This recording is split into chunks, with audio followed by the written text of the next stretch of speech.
அண்மைச் செய்தி. நாளை காஞ்சிபுரம் மாவட்டத்தில் உள்ள தனியார் தொழில் நிறுவனங்களில் முதலமைச்சர் விஜய் ஆய்வு செய்கிறார். இது தொடர்பான கூடுதல் தகவல்களை தருகிறார் எமது செய்தியாளர் பாண்டியராஜன். முழு விவரங்கள் என? தமிழ்நாடு முதலமைச்சர் விஜய் அவர்கள் நாளை காஞ்சிபுரம் மாவட்டத்தில் இருக்கக்கூடிய ஒரகடம், மாம்பாக்கம் பகுதியில் இருக்கக்கூடிய தனியார் தொழிற்சாலைகள்ல ஆய்வு மேற்கொள்ள இருப்பதாக தகவல் வெளியாகியிருக்கிறது. குறிப்பாக தமிழ்நாடு முதலமைச்சர் அவர்கள் வாரந்தோறும் பல்வேறு நிறுவனங்கள் மற்றும் அரசு நிறுவனங்கள் அரசு மூலமாக செயல்படுத்தக்கூடிய அந்த பணிகளை ஆய்வு மேற்கொண்டு வருகிறார். முதல் முறையாக இயற்கை எரிவாயு மையம் உற்பத்தி செய்யக்கூடிய கழிவுநீரிலிருந்து உற்பத்தி அந்த பகுதியில் சென்னையில் ஆய்வு மேற்கொண்டிருந்தார்.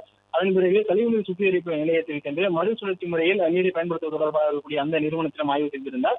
அதன் பிறகு சென்னை மெட்ரோ பணிகள், சமூக நீதி விருதுகளில் திடீர் ஆய்வுகளையும் தமிழ்நாடு முதலமைச்சர் அவர்கள் மேற்கொண்டிருந்த நிலையில நாளை காஞ்சிபுரம் மாவட்டத்திற்கு பயணம் செய்கிறார். அங்கு சர்வதேச அளவிலாக இருக்கக்கூடிய பன்னாட்டு 2 நிறுவனங்களாக இருக்கக்கூடிய ஜெயின் கோபியன் மற்றும் டெய்ம்லர் ஆகிய 2 நிறுவனங்களுடைய வளாகங்களை பார்வையிட இருப்பதாக சொல்லப்பட்டிருக்கிறது. அதே நேரத்தில் மாமல்லத்தில் இருக்கக்கூடிய சிப்காட் தொழிற்சாலையும் தமிழ்நாடு முதலமைச்சர் ஆய்வு மேற்கொள்ள இருப்பதாகவும் சொல்லப்பட்டிருக்கிறது. ஓரகடம் பகுதியில் இயங்கி வரக்கூடிய அந்த டெய்ம்லர் நிறுவனம் என்பது வணிக ரீதியிலான ட்ரக்குகளை உறுதி செய்யக்கூடிய ஒரு நிறுவனமாக இருக்கிறது. அதே தமிழக அரசுடன் தொழில்நுட்ப ஒப்பந்தங்கள் அடிப்படையில் பல்வேறு முதலீடுகளை மேற்கொண்டு வரக்கூடிய வளர்ந்து வரக்கூடிய ஒரு நிறுவனமாக இருக்கக்கூடிய அந்த டெய்ம்லர் நிறுவன வளாகத்தை தமிழ்நாடு முதலமைச்சர் ஆய்வு செய்ய இருப்பதாக சொல்லப்பட்டிருக்கிறது.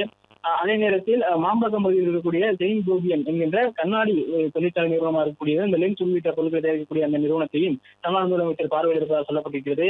அதே போல மாம்பாக்கம் பகுதியில் இருக்கக்கூடிய சிப்காட் அலுவலகத்திலும் தமிழ்நாடு முதலமைச்சர் ஆய்வு மேற்கொள்ள இருப்பதாக சொல்லப்பட்டிருக்கிறது. சிப்காட்டை பொறுத்த வரைக்கும் பல்வேறு தொழில் நிறுவனங்களுக்கான கட்டமைப்பை ஏற்படுத்தி கொடுப்பது, குறிப்பாக அவர்களுக்கான நிலம், நீர் மற்றும் அவர்களுக்கான மின்சார தேவைகளை பூர்த்தி செய்து கொடுத்து அவர்களுடன் ஒரு புரிந்துணர்வு ஒப்பந்தத்தை மேம்படுத்துவது, தமிழக அப்பகுதி மக்களுக்கான வேலைவாய்ப்பு உருவாக்குவது உள்ளிட்ட பணிகளை மேற்கொண்டு வருகிறது. அந்த சிப்காட் நிறுவனத்திலும் தமிழ்நாடு முதலமைச்சர் ஆய்வு மேற்கொள்ள இருப்பதாகவும் சொல்லப்பட்டிருக்கிறது.